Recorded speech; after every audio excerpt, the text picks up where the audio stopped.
Olá, tudo bem? Vocês estão no canal Exposição Bíblica e nós vamos tratar hoje sobre a questão do Clube do Livro e nós estamos no mês de julho ainda e nós estamos usando esse livro, o seu sermão no Antigo Testamento precisa ser salvo. Bom, eu quero dar mais alguns insights para aqueles que estão inscritos nessa turma de julho de 2024 no livro do David King. Eu queria falar sobre a questão da necessidade teológica das conexões da progressividade de todo o Antigo Testamento a Cristo Jesus. Bom, de fato, Jesus não está presente em todas as passagens no sentido, vamos dizer, literal, né? Mas nós precisamos fazer um exercício teológico, não uma ginástica necessariamente, porque a progressividade redentiva não é uma ginástica teológica, é um exercício teológico, no sentido de entender que toda a Escritura ela vai apontar para o Redentor, né?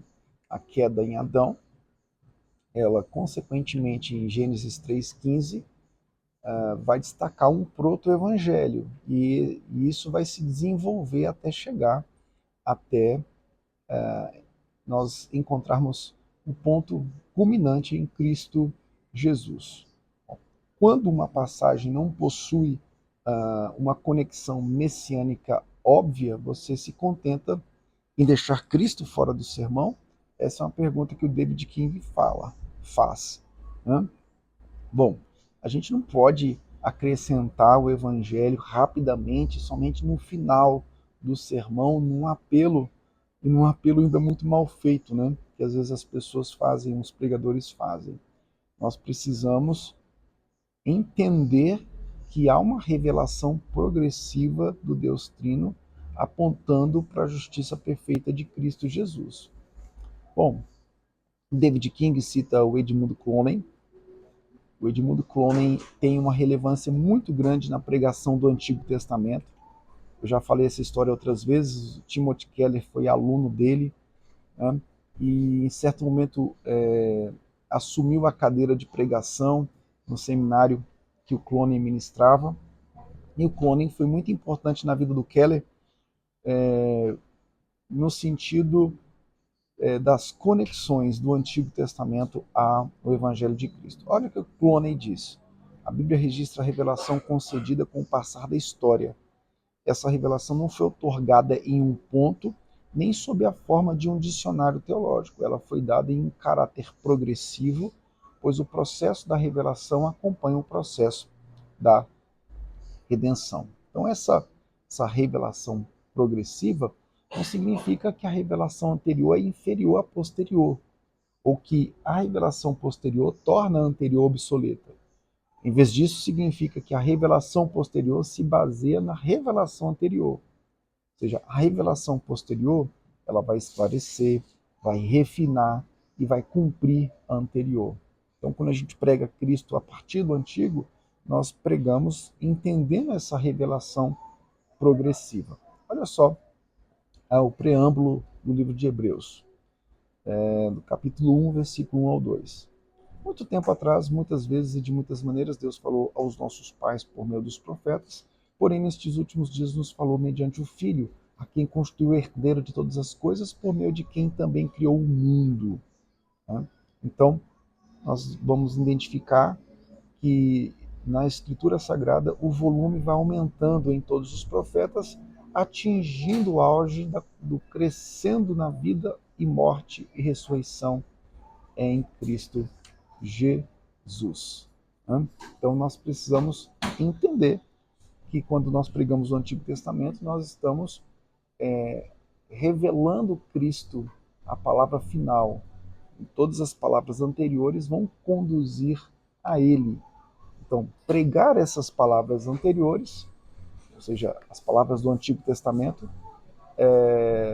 sem segui-las até seu cumprimento, equivalente a contar uma história, é o equivalente a contar uma história inacabada. É um Antigo Testamento não está completo em si, mas ele é uma progressividade de algo que alcança o seu ponto culminante em Cristo Jesus. As promessas foram feitas aos patriarcas, a aliança da circuncisão, passando pelo êxodo, tabernáculo, sistema sacrificial, código de santidade, realeza, profecia e sabedoria, e tudo isso é faz parte de uma progressividade que vai apontando para o Redentor, aquele que nos substituiria na cruz, o segundo Adão que obedece o que Adão desobedece.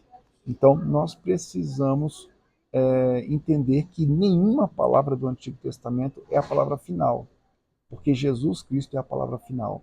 Mas essas palavras são revelações progressivas que vão alcançando de modo progressivo a revelação que chega no seu ponto final em Cristo Jesus. Tá? Então, é muito importante pregar o Antigo Testamento. É essencial pregar o Antigo Testamento dentro dessa revelação progressiva. Não tem como nós pregarmos diferente. Por quê? Jesus é a esperança redentora. Ele é o segundo Adão. Né?